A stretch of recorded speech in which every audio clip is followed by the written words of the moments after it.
Today on the Veteran Ventures podcast, we're joined by Lieutenant General Mike Ferriter, a career infantry officer who spent decades leading soldiers at every level. He was integral in the creation of Army combatives and shares how a simple command philosophy can have a profound impact on an organization. Thanks for joining us on this Veteran Venture. Most people you talk to when transitioning out of the military have never actually transitioned out themselves. You're probably getting a bunch of opinions from people who plan on staying in until retirement and have no idea how to actually show empathy for your situation. This podcast is about providing fresh perspectives and a front row seat for conversations with successful veterans doing big things after leaving the military.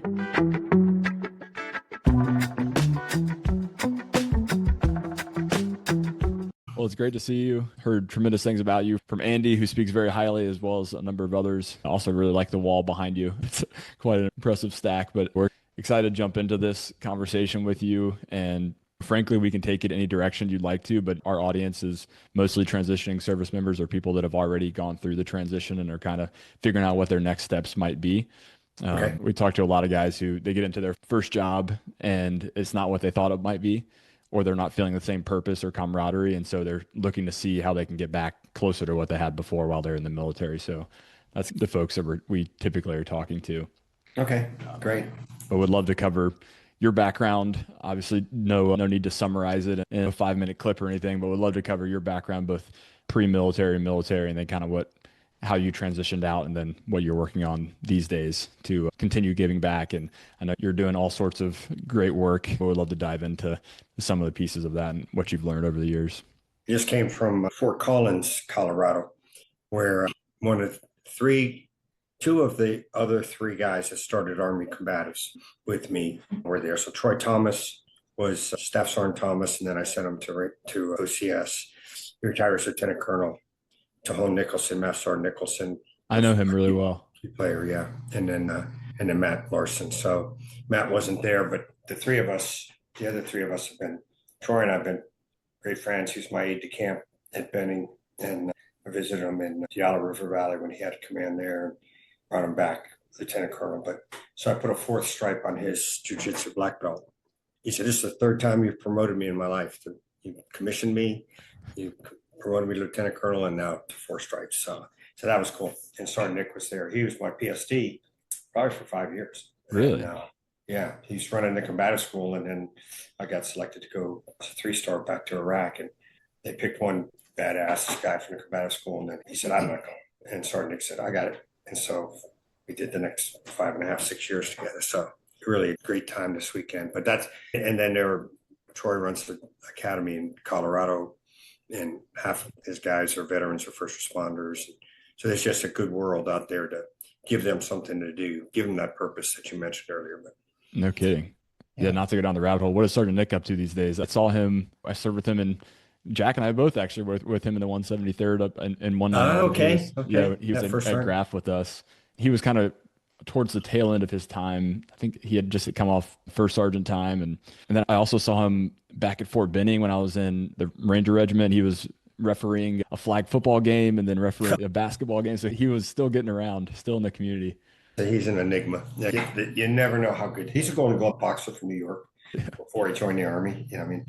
And then I was telling this guy, I said, we were in Iraq and Nick would grapple with me. And he's 5'11", 6 foot, maybe 6.5. And he looks like he's 170. And then the next guy shows up, and that guy's about a 180 pounder. And Nick, just his body would go.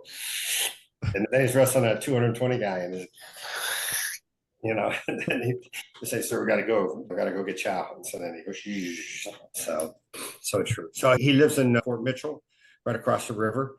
You would think he's a Jamaican Rasta boy if you saw him today.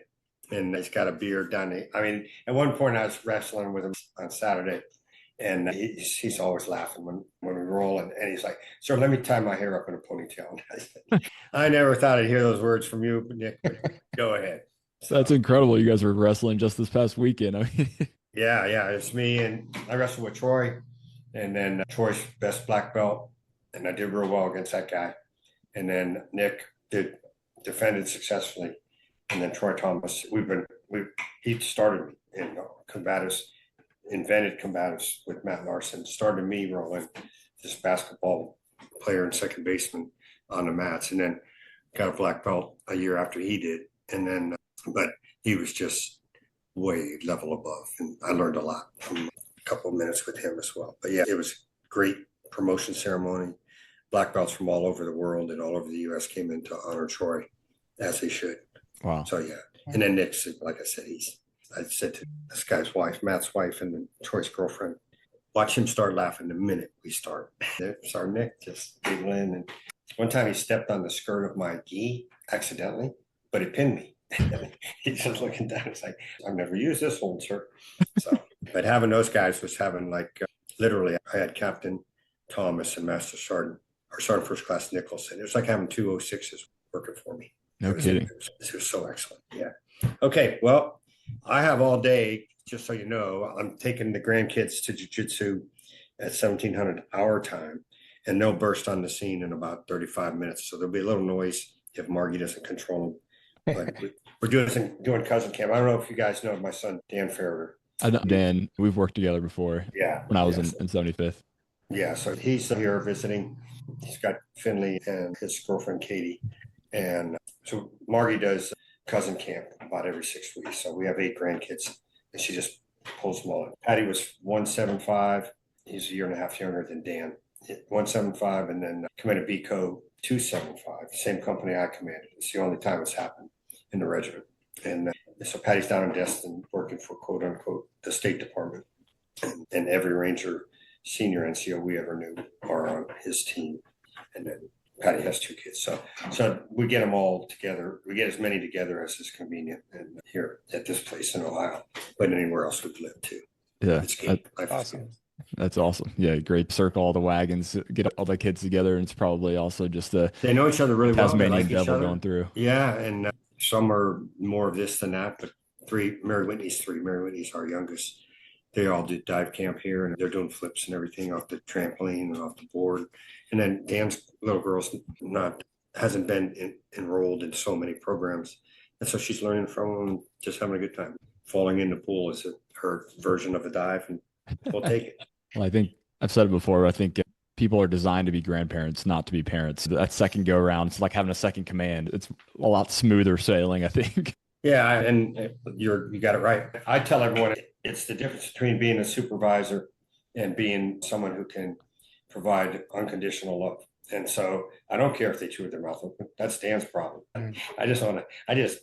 Wow, that's remarkable what she did. This. Wow, she should be doing more of that. All right, that's your problem. We're just giant encouragers. And he's probably like, where was this guy when I was? Yeah, they all say that. They're like, this is not the guy that raised me. That's what Mary Whitney says all the time. He's not the guy. Don't be tricked. Right. Yeah, I was raised by a Marine, and he's very different as a grandfather. So, yeah.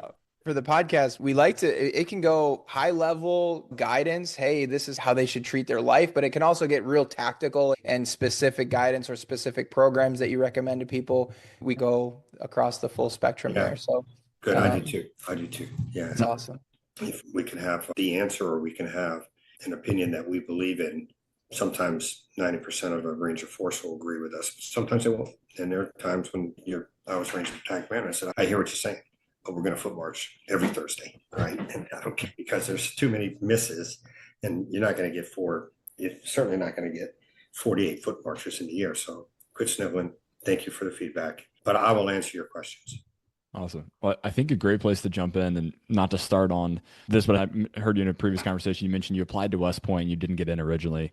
You didn't have a chance to go to Ranger School coming out of officer basic course. There are several things that didn't pan out as you expected, yet you ended up in the tremendous place that you did. So I think it kind of is a theme throughout your life that you've responded to things by finding a way to yes, figuring out an alternative solution, all of these things. So maybe if you could talk about kind of going back to the very beginning, or not the very beginning, but going back to the beginning of where you applied to West Point and didn't get in, kind of how did that change how you approach future opportunities? How did that change your mindset as you approached your kind of very beginning days in the Army?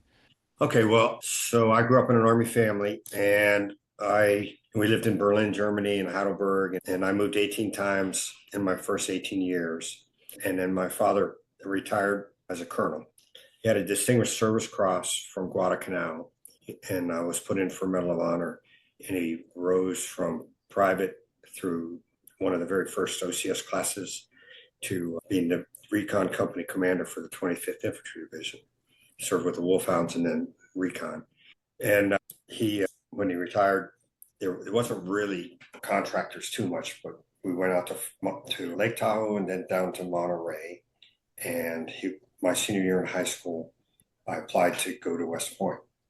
I figured I'd serve in the Army, and there was no pressure from him for any of us 5 children. And I didn't, as I applied for that, I also applied to ROTC. And I guess one of the first lessons for everyone is begin with the end in mind. And so what do you want to be? You want to be a West Pointer? You want to be a second lieutenant of infantry? And where's that going to take you? Because it could take you 5 to 10 years down the line to a much different place if you say my real target is this. So I got accepted in the ROTC program, and I did not get accepted to the academy. And back then, also for ROTC, there were, let's say, 300 colleges. You could go to any one of them. And now, in the past, several evolutions of 10 years at a time, they'll award A players to the ROTC colonel. You get 6 A players, 6 B players, and 6 C players. You might have to have this many of this ethnicity and all that. But they kind of wanted to give some of the schools that otherwise would never get an A player to give it to them. But for back then, so I was getting letters from Notre Dame and all this stuff. And I'm like, Joe Montana hasn't played there yet. Maybe they want me. Let's see where this goes. And my dad said, hey, there's a school in Charleston called the Citadel. And when we were in Berlin, I was chief of staff and the commanding general was a Citadel grad. So I want you to take a look at this. So I had shoulder length hair and running the beach in Carmel and playing baseball and driving a GTO and a Mustang and all that. And I looked through the little handbook. I said, you got to shave your head, Dad. You get locked in. No, I want to go to UC Santa Barbara. The coach likes me down there for baseball. I like California. So then the next day he pushes it across the table again. Hey, I want you to consider this one more time. And so I looked at it and I said, thanks for letting me consider one more time, Dad. I want to go to Santa Barbara. He said, okay, well, you've already been accepted at the Citadel. We got an additional $2,000 a year. So just give it a try. And I said, okay. So I didn't quit wanting to be an officer, an infantryman, a paratrooper. I didn't know much about the Rangers. I didn't quit in thinking I could lead men, and I wanted to. I could lead infantrymen, and I wanted to. And when it came to didn't get into West Point, want to go to Santa Barbara, and end up at the Citadel. You could allow it to make you feel like you got off track, or you could say, I'm making progress. And so I got a little red guide on the wall here that says reject their rejection. So for everyone out there, as you're transitioning, it is not the disappointments that you have to dwell on. There will be lots of disappointments. There'll be lots of job interviews or you'll make it. My nephew, Patrick, was the battalion supply sergeant in 2nd Ranger Supply and then battalion. And when he got hired by Dick's, the first place they put him, there were no veterans. And he called me and said, this sucks. This is terrible, Uncle Mike. And then they moved him over here, put him in charge of something more. And 50% of it worked, and he liked it. So keeping your eye on the ball, I think, is the first lesson. And then, I graduated. And then from there, oh, by the way, 2 years later, my little brother went to the University of California, Santa Barbara. So after all that, Dad's winning. But then one day, close to graduation, the TAC at the Citadel says, you're going to Fort Bragg. You're going to Fort Bragg. You're going to be a paratrooper. It's awesome. And so I was stoked. And I saw him later that day. He said, my bad, my mistake. You're not going to Fort Bragg. You're going to Fort Riley. You're going to be mechanized in the middle of nowhere. And again, I said, okay, that's disappointing, but it really doesn't change anything. It's almost like a good foot march and someone says it's raining. So what? You're going to get wet or you're going to get sweaty. So what? So I went to Riley and in the basic course because we had an extra class that year. So the class 79 out of West Point graduated in June, like they always do. But all the ROTC classes graduated in May. So you had all these snowbirds. And they decided, we'll just throw together the IOBC course. And so we were class 79-5 Alpha. And then the class 5 Bravo and 6 were mostly my West Point graduate friends that I'll serve the next 30 years with. Well, that was fine and good, except for then at the end of the course, they say we have 2 classes and only the same number of Ranger slots. So if you're going mechanized, especially if you're going mechanized within the United States, you don't get to go to Ranger school. So I was shipped off to Fort Riley, a non-Ranger infantry mechanized guy. And the chance of that guy commanding a Ranger battalion is pretty low, right? And commanding troops in combat at the 2 and 3 star level as a DCG and all that, pretty low. So that's, as everyone, for you two, as your audience is transitioning, get really good at rejecting rejection and really good at so what?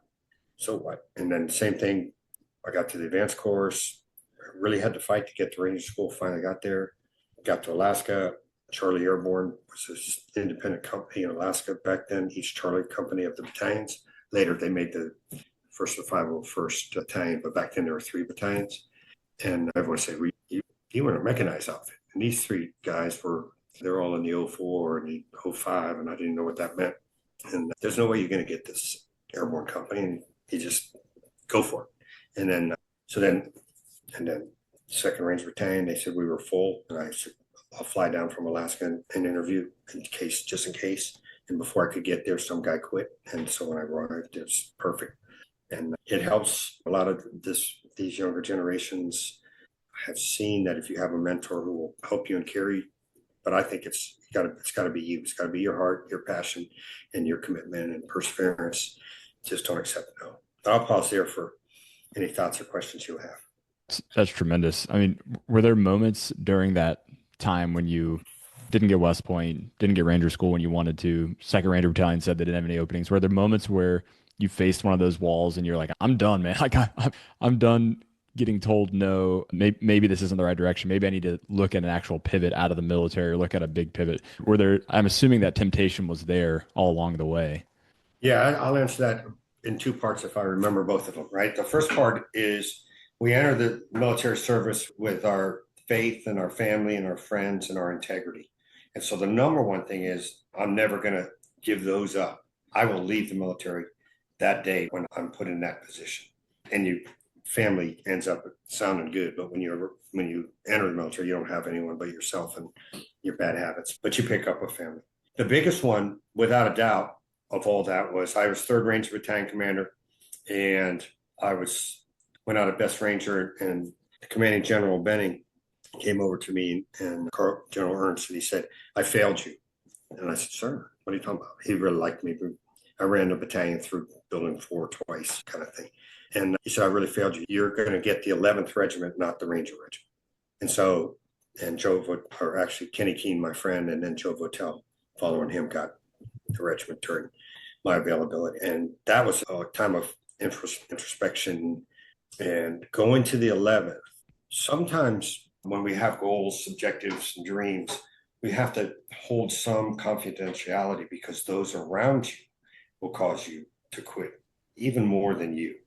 And so those around you love you and all that, but they have frailties and they have concerns and doubts also. And so Margie was like, nobody gets promoted general out of the 11th Regiment. Nobody. One guy in the history of the world, and then he retires 1 star or 2 star, General Wachowski, but nobody. And so I said, so what? So what can we get done? Being the colonel in charge of IOBC, the advanced course, the maneuver commander's course, airborne school, OCS, and eventually Sergeant Major Academy. So what about if you're like at the University of Infantry? So what can we get done? So I went there, and just like a guy who's headquarters company commander and thinks they should be a rifle company commander, the minute they stand in front of their formation, all those guys, they don't give a crap that you wanted to be alpha company commander. They just hope you're good for them. And the same thing was this. So shortly after I took command, shortly before I took command, I met Horian Gracie and Hoist Gracie.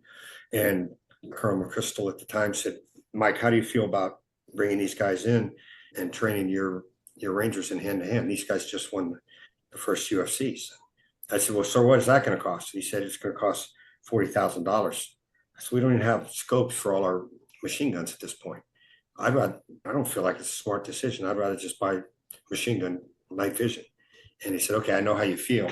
Now do it. So I just started my journey in jiu-jitsu forced into it. And Troy Thomas, who I promoted to 4 stripes this weekend out in Colorado, he was the staff sergeant that was saying, sir, this is how this stuff works and why it's important for warrior ethos and why it's important for self-determination, why it's important in fighting.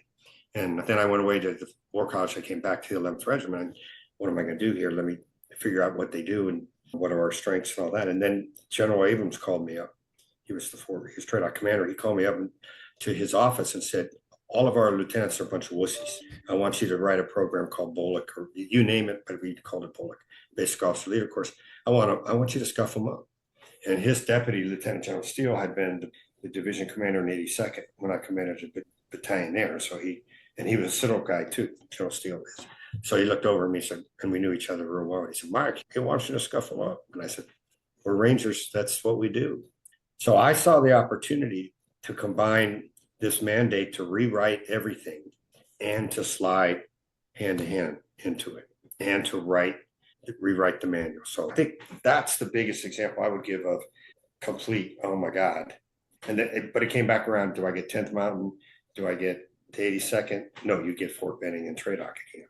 Okay, so what are we going to change now? What are we going to make happen now? And then do I get 18th Airborne Corps, or do I get Installation Management Command and run all the Army bases? Get Installation Management Command and save $12 billion and upgrade living for our families, to include the Transition Assistance Program or Soldier for Life and helping guys get jobs. And so sometimes we have to accept that we're not our own assignment officer, and whatever HR we interview with in the civilian world, they're really not in charge. There's something there. And when you find out you need to go there, just figure out, is it a patrol base? Is it an ORP? Or is it the objective, right? And then make the right thing happen at each one of those. But I'll pause there. Yeah, you hear a lot about different disciplines, whether it's a martial art or learning an instrument or a language, but getting forced into it originally eventually can turn into like a love of that discipline. Do you think it's the work that people put in, or do you think there's something about martial arts for you that led to it being more of a passion than something you were just told to do?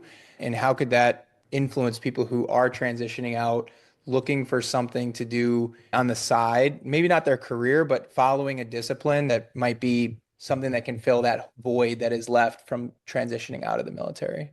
Yeah, the void is a self-picture.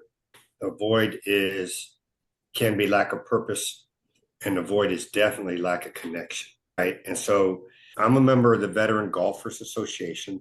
A guy named Josh Payton started it in 2014, and the year I retired, and we had 55 golfers, and we now have 23,000 golfers, veterans, and a few of their family members. They play year-long FedEx Cup set up for golf, and you could be, and they play it by how good you are. So your handicap's 0 to 4, 5 to 9, 10 to 14, 14 to 18. So you could be a 17 handicap, relatively shitty golfer, and win your state and your region, and then go to national championship and win. But the point is 24,000 golfers today, and not one suicide in all that time, not one suicide. So the guys that are doing this, whether it's the musical instrument or jiu-jitsu or golf, you're in the moment. When you're in the moment, you're connected.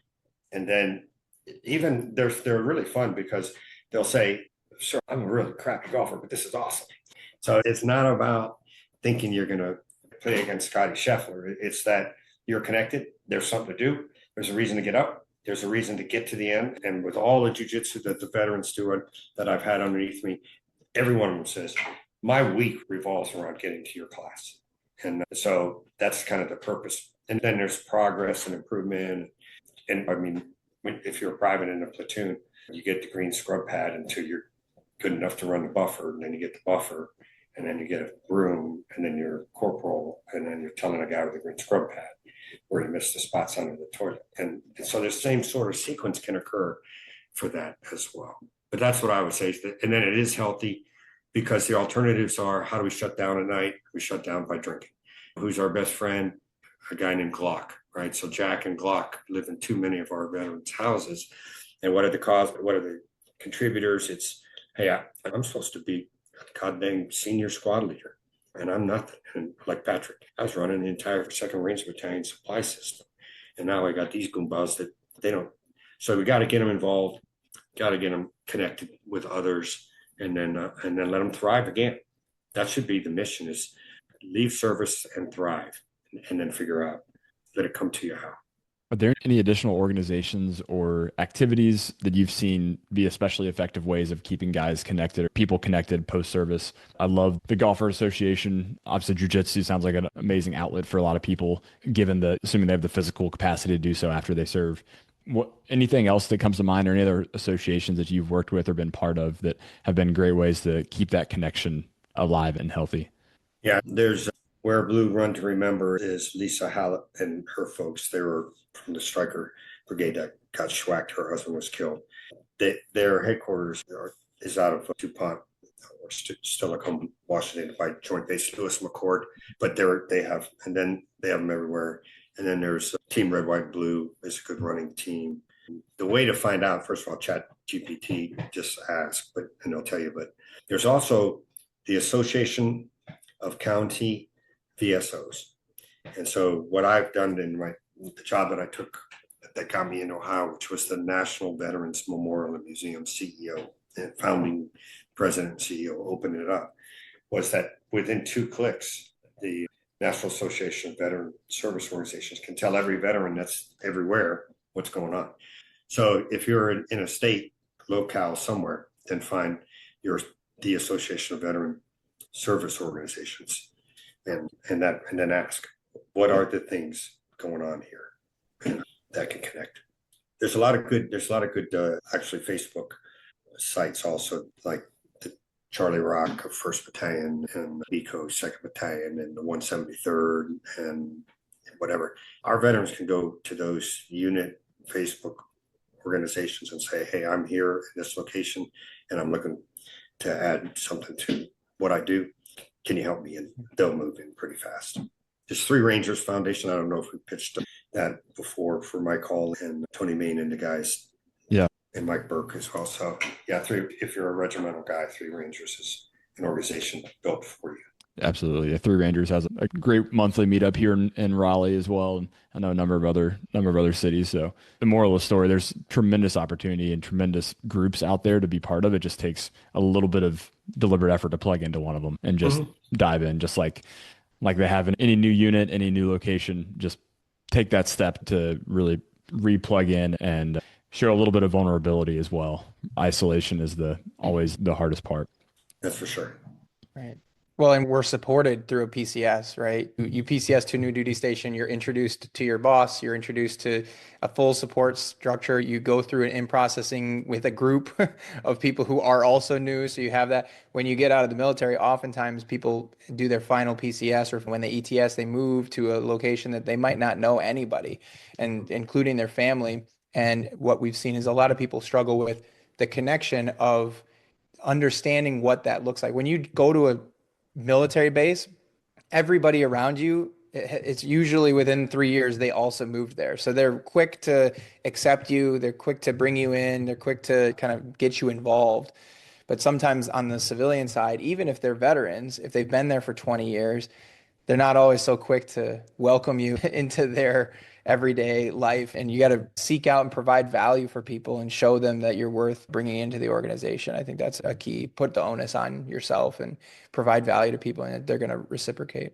I think that's the key, is put the onus on yourself. And the reason I say that is sometimes we the guys especially, we're not used to, we come back from a deployment or from a field problem and Margie says, hey, there's a parent-teacher thing tonight. And so you kind of meander in there, behave yourself and leave. And, my picture during those years was, I need to be really involved in this parent-teacher thing for my kids. And I need to see how good they are and what they're doing. But no, mine was, I'm going to be out of here by 1930. And so when we hit the civilian, similar situation, our civilian friends and counterparts, they look at us and say, well, he's not involved. That's okay. But they don't realize that you're not involved because you're used to not being involved. And so another reason is you don't know how open they're going to be till you test waters. And you may find that, first of all, you may find out you're not the first veteran to come through. And then secondly, when you put yourself out there, then they may openly. Then on the other hand, they may speak another language. They don't understand you. They're afraid you have PTSD. So you just got to go show them that you are value added to joining them and getting to know the community. This is a slightly different note, but there's a story I'd like to dig into just a little bit. You mentioned that when you did get to go to Ranger school once you were a captain, and is it true you were the only graduate from your class? Could you talk more about your Ranger school experience and how that shaped up? Because it sounds like it was a formative one. I was the only captain. Yeah, so six started, and then I think I was the one who graduated, and I'd already been a platoon leader, weapons platoon leader, and then a support platoon leader, and then the battalion S4 for a major deployment called Reforger to Germany. So you're taking 96 track vehicles and 25 trucks on trains to boats to trains and then you draw a bunch of equipment over there. So then I come back and I go to Ranger school, and we'd be on a patrol somewhere, and I'd be thinking, there's got to be a medic tent here somewhere, because I was ingrained on having to get everything set on the backside of events for the battalion, the Fort Riley battalion. So like we were in Florida, there's a raging river. It's raining and raining for days, and I thought, there's no way they can try to get us across that. And this is hypothermia weather for sure. And then the RI said, stop, shoot this azimuth, attack the first thing you see. And it was the warming tent when they had nets to catch you if you did get swept away. So I felt like often an observer controller during it. And then my Ranger buddy was Ed Ruiz. He was a staff sergeant from 82nd. And he thought he was going to die. He thought they were going to kill him and eat him. He thought they were going to starve him. And I kept saying to him, I'd give him some food and give him more of my food. And I'd say, Ed, we're going to be just fine. And he made it. He was really good NCO. But just those life experiences prior to Ranger School allowed me to to know we're going to get through it. We can get through it together, get through it as a team, get through it as a Ranger buddy team, and also be easily amused at the crazy things that people do when they're droning in the middle of the night. No kidding. Well, you and Jack have some parallels there.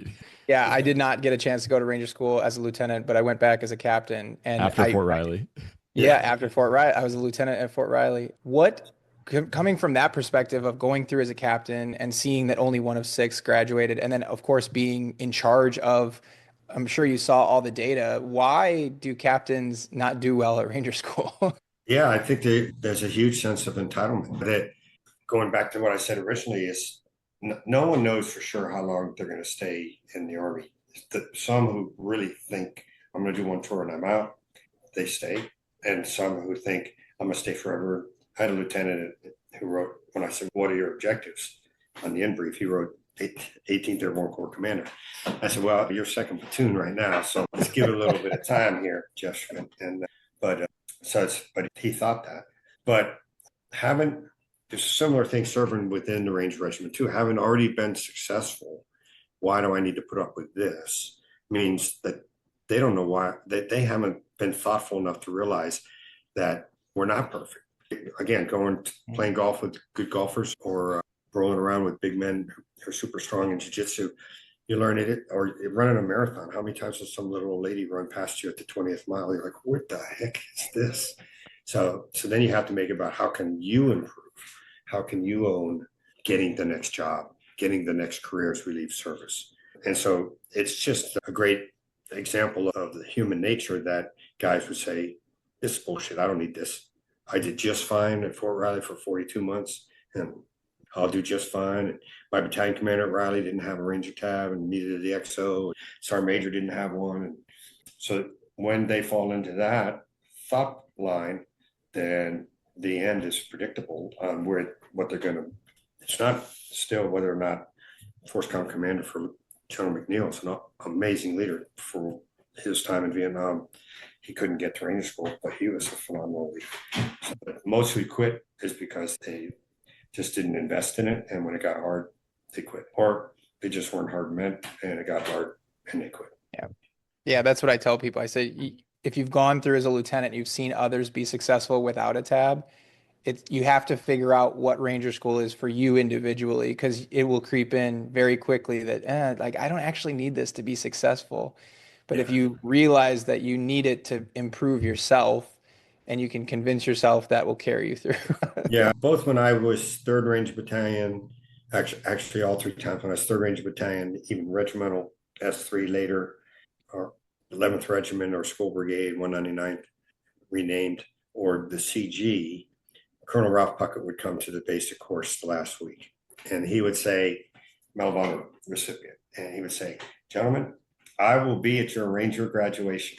I invite you to be there also. And so he was just an amazing person and an amazing American. But he knew, I mean, he had the perspective from the Korean War all the way until last year, and seeing really fabulous Ranger leaders and bad Ranger leaders, but also knowing that it was your internal strength that made a difference. I'd like to, you mentioned your command philosophy in a previous conversation as well. I'd love to touch there as well. Could you, it's way more simple than most. A lot of people will talk about, and Jack and I have joked on previous episodes, sometimes command philosophies will look more like a novel. Sometimes PT philosophies also can look like a novel, but yours is simple. It's sounds like it's very effective and easy to remember, which makes it also effective. I mean, the fact that soldiers can be on a tough foot march, or they can be out in the field, or they can be on deployment and remember your command philosophy probably verbatim, I think is a huge benefit. So maybe you could talk a little bit about how you developed that and then how it kind of played into your leadership roles throughout your career in the Army.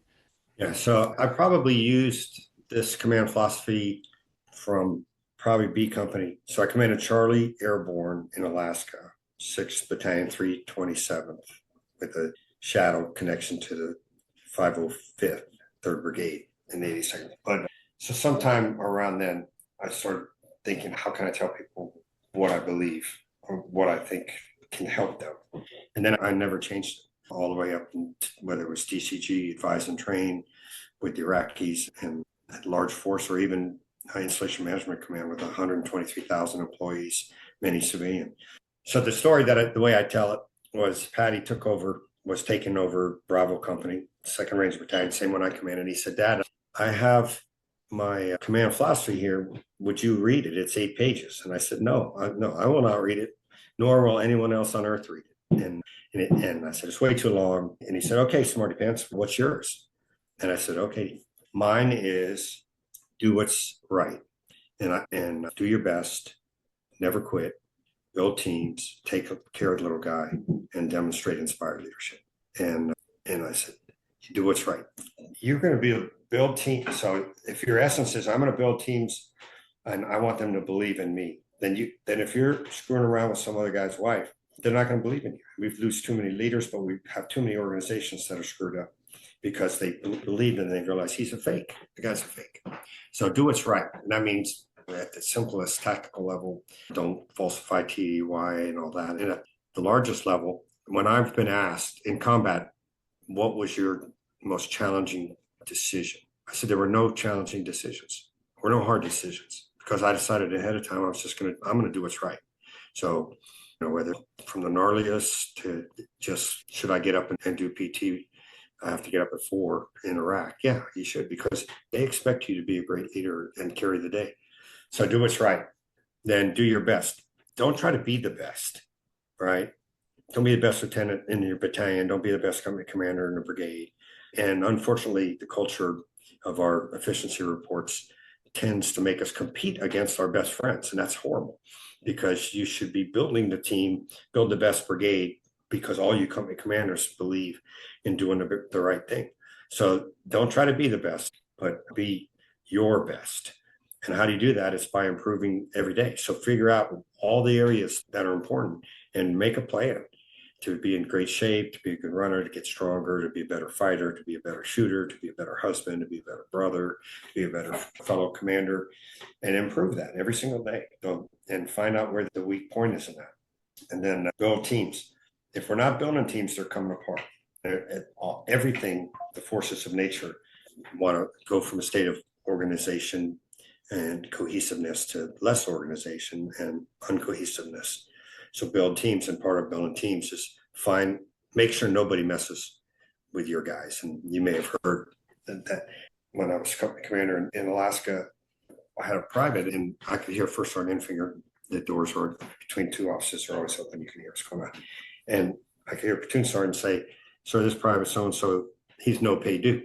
And I kind of looked at it and thought. So first sergeant told him, all right, here's the pack slip, go to pack, then go to finance and personal administration center, and go to finance, get this kid paid.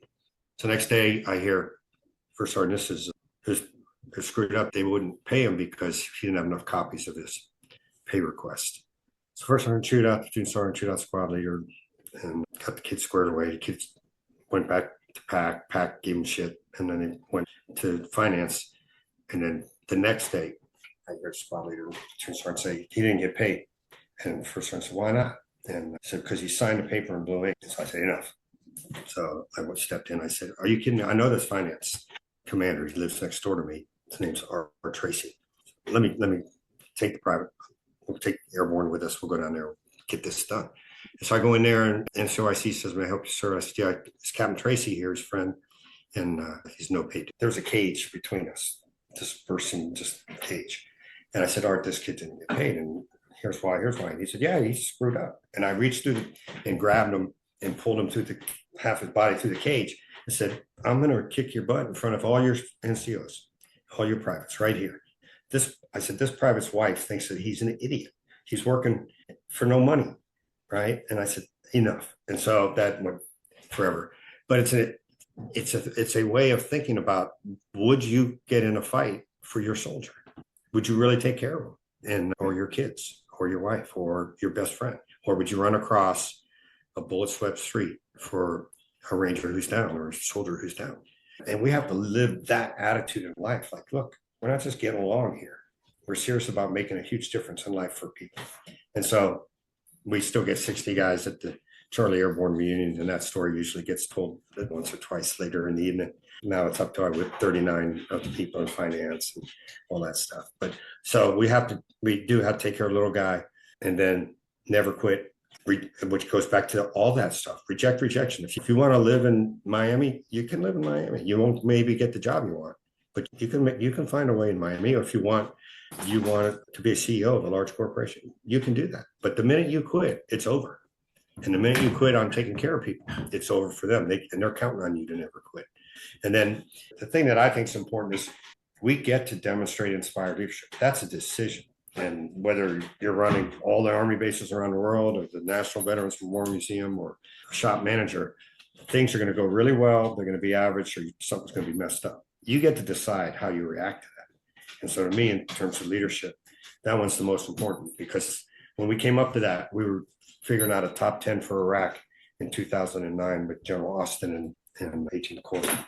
And we were trying to figure out number 10 was going to be stay motivated, all that kind of stuff. And I'm pretty sure General Allen and General George Flynn, Lieutenant General George Flynn, Marine Corps, I think they coined it, and I would be happy to give them credit for it. But the essence of that was, hey, demonstrate inspired leadership. And I mentioned to my guys, if you're a black belt, greet everyone in your class, because they don't know how to act around a black belt. If you're a general, never walk past a private without saying hello. You don't want them to be at the All-American or the Ranger Rendezvous picnic and just be asked, did you ever meet a general? And they said, well, generals walked right by me 3 times in the fall. We don't want to do that. We want to let them know they're important. So that's a long way of saying it, but it's 6 things. It's easy to recall. And for everyone out there, we didn't rehearse that, so I just took it off the top of my head, and it works. It really does. It guides you on decision making, especially snap decisions that pop in your face as a leader. It gives you a good left and right and a distant marching objective. I think that's the takeaway right there. If it should be succinct enough and memorable enough and impactful enough that when there's a decision, that's the whole point of a command philosophy, right? It's so you can decide in the moment, like, is this the right thing to do, or is this not the right thing to do? Like, you can have very actionable decisions and outcomes as a result of that philosophy. And you don't have to pull out a 8-page document, not to stick one. Yeah, it's real easy, especially when you're a commander back in those days, to have someone in front of you and for an Article 15, and you just ask a simple question. Did you do what's right? Did you do your best?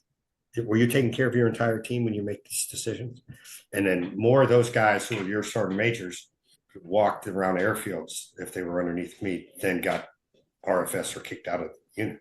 But you still have to have that teaching moment to let them know you got to carry forth this command philosophy, because it's not about rank and it's not about power. It's about taking care of people. You get more rank, you can take care of more people. And the same thing as you get up in the civilian world and you get more promotions, it's still about taking care of people, people will deliver product. Yeah, I think it's super applicable in an organization with hungry leaders who want more leash.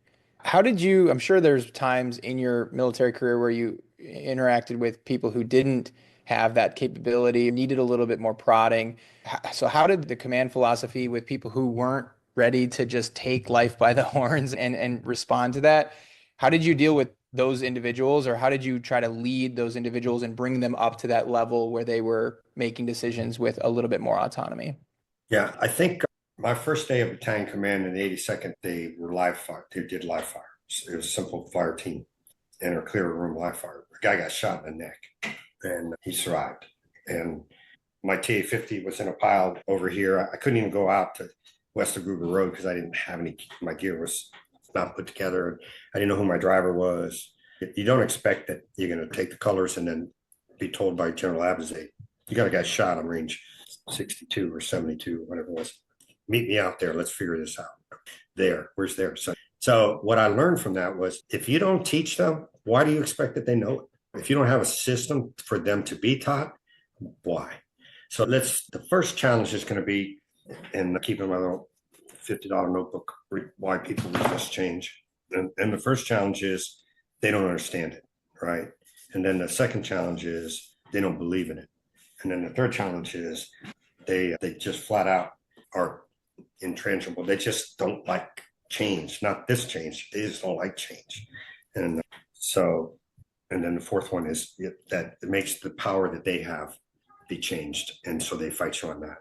So as I go forward, that's from John Cotter's book, A Force for Change. But so my thought is whether it's low level or you have more authority, which means you have way more distance and personal touch between you and those guys, your guys. But that just means communication channels a little different than your company commander. You see every soldier every single day. You're a battalion commander. You see every soldier nearly every week. You're a brigade commander. You see every soldier every 3 months. And so just in that, and you know the name of everyone in your unit, probably through battalion command. And when there's a new guy in the battalion, your brigade commander, you may know all the E7s. You won't know all the E6s. But so therefore, simple command philosophy. And then sometimes so we were getting a tighter shot group, a tighter way to enter clear rooms, enter clear trenches. And there was some that believe roll your first private in there, and there are others say roll an experienced team leader as first man. And this could be 2 podcasts worth of discussion and guests. So I won't. But the point is, once you decide that's the way we're going to do it, then now you got to enforce it. So all units have standards, and great units enforce them.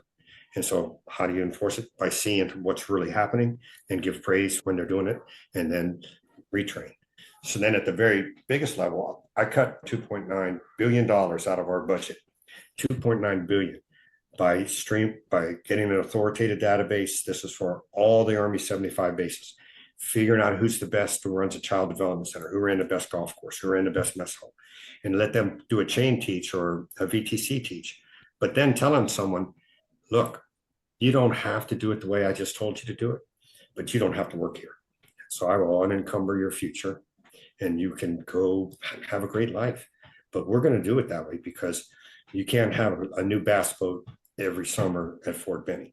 Life cycle replacement is probably a good thing. You can't have new golf carts everywhere all the time. Let's get a consolidated contracting on what we need and what the standard is to replace. So they may not like it and they may not like you, but they can respect you and trust you. And also when you have that kind of resistance, get into why. Have they been screwed over by leaders and managers, or in the Army, have they been screwed over by battalion commanders or battalion commanders' wives? Figure that out, because you're going to have to build the trust to let them know that I'm here and we're going to be awesome. So trust me on this, and then do it. Or tell me why your way's better. And if it is, accept it and proliferate that. But there are some that are just, those 4 reasons are pretty good lay down of what human nature really is when you're in a dynamic organization. I'm curious, what are you mostly spending your time on now? You mentioned the organizing combatives tournament. I'm sure you spend a lot of time with the grandkids, cousin camp, those sort of things. What else? And I have to imagine someone like you is not great at sitting on your hands or sitting still and just like basking in retirement. What are some of your main endeavors now? Yeah, we started the Ferriter group when I retired. My mentor said you can work in Washington, D.C. for a big, you're 3 stars, so you can work in Washington, D.C. for one of the big contractors, or you can be a consultant sort of thing or a leader development kind of person, or you could do nothing. And so to do nothing was a no-go. It wasn't going to happen. And to live in Washington, D.C. as a contractor, just waiting for the previous 5 years more senior 3 star to die so I could move up. I wasn't going to do that. And really what I felt is that's another kind of simple philosophy thing, but it was Margie and I will help any company that consists of men and women of character who are on a noble endeavor to help somebody else, preferably our soldiers and their families. And these men and women of character like each other. So we didn't want to go into help someone and that was a toxic situation.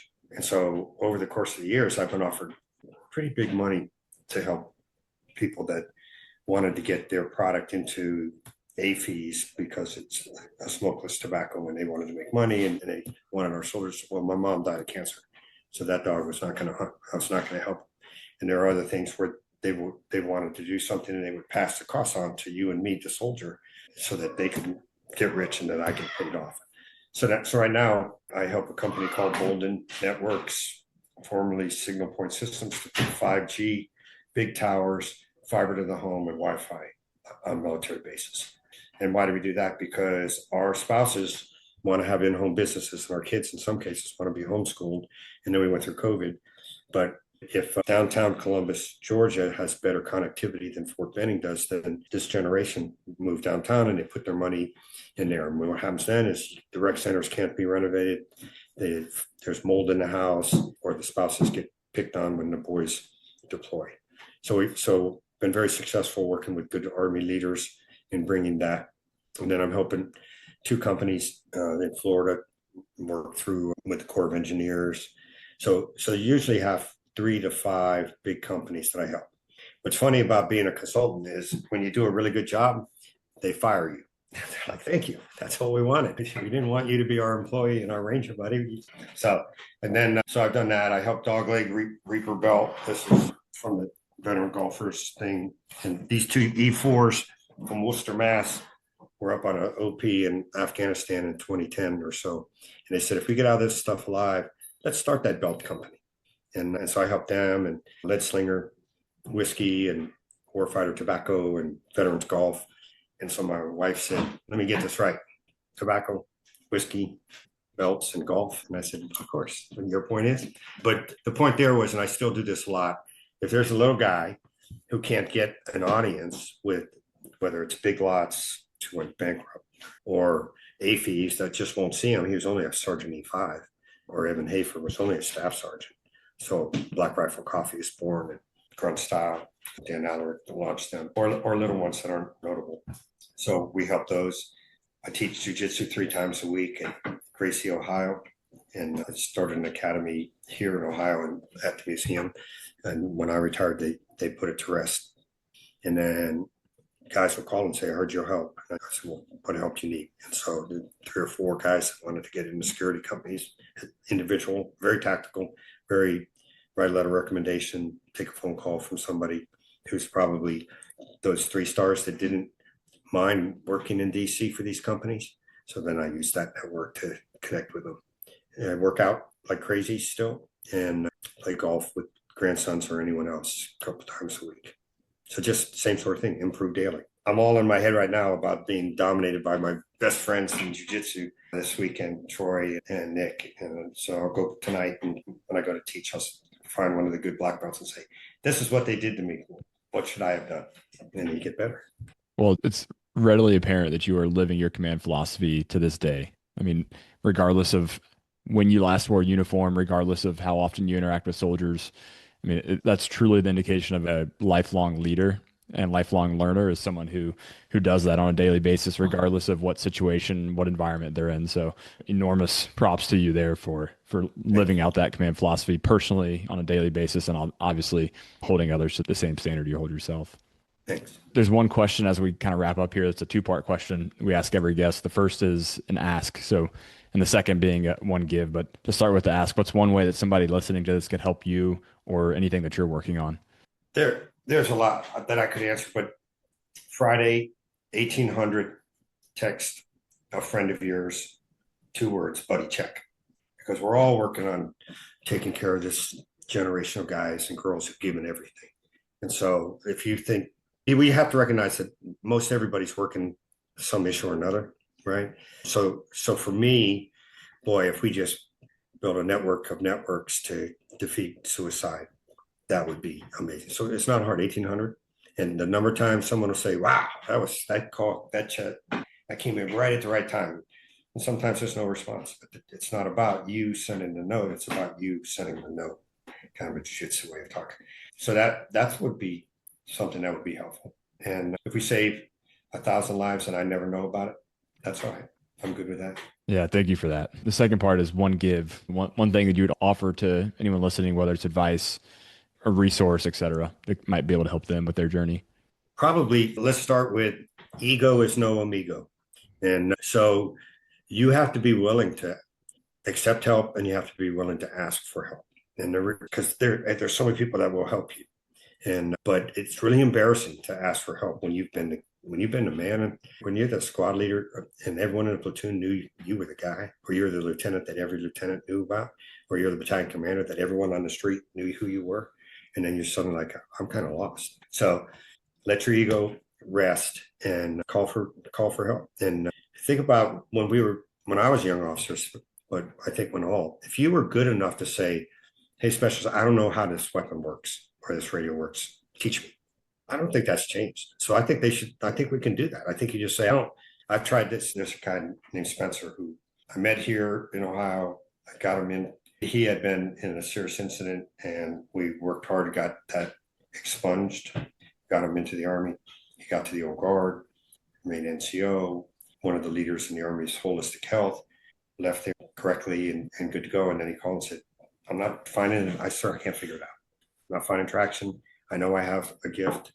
I know I have an impact, and people want to hire me to be their company fitness guy but I want to save the world. And I think of Troy, and I think of Troy Thomas and Nick and Matt Larson. They want to change the Army. It just happened to bump into me at the right time.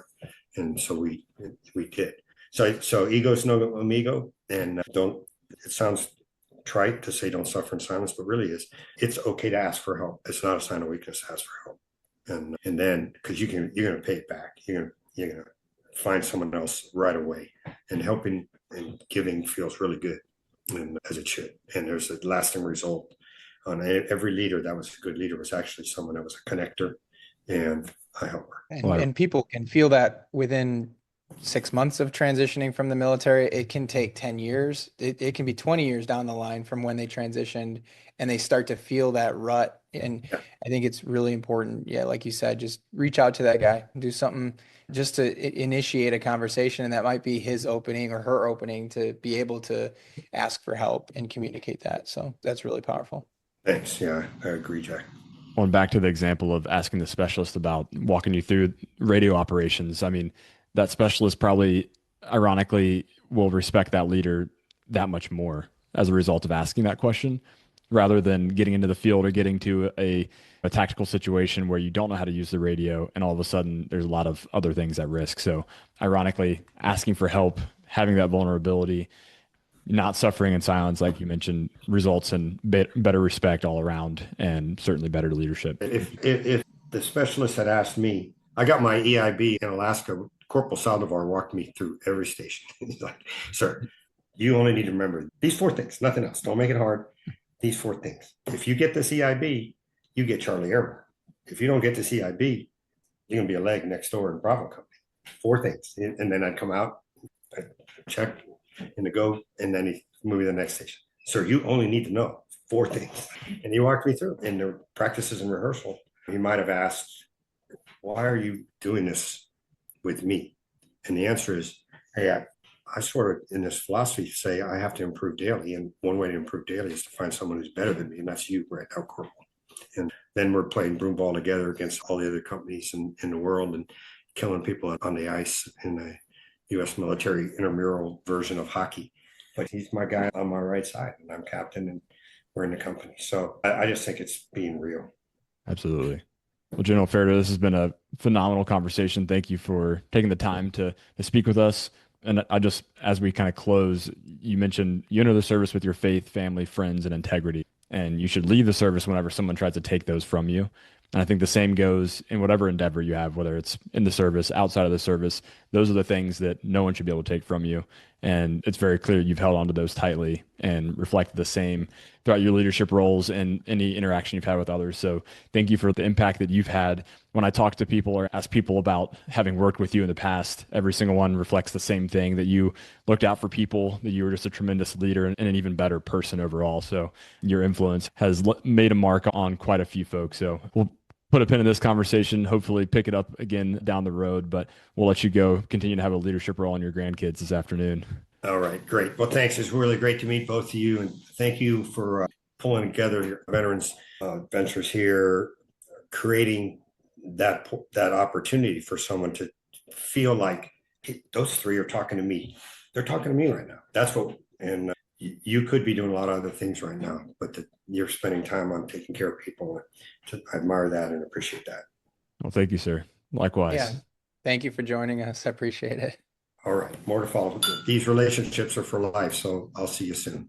Thanks for listening to this episode of the Veteran Ventures podcast. If you heard something interesting or found the show to be helpful, send it to a friend who is transitioning out of the military or considering a transition. We'd also really appreciate if you left a rating and review of the show.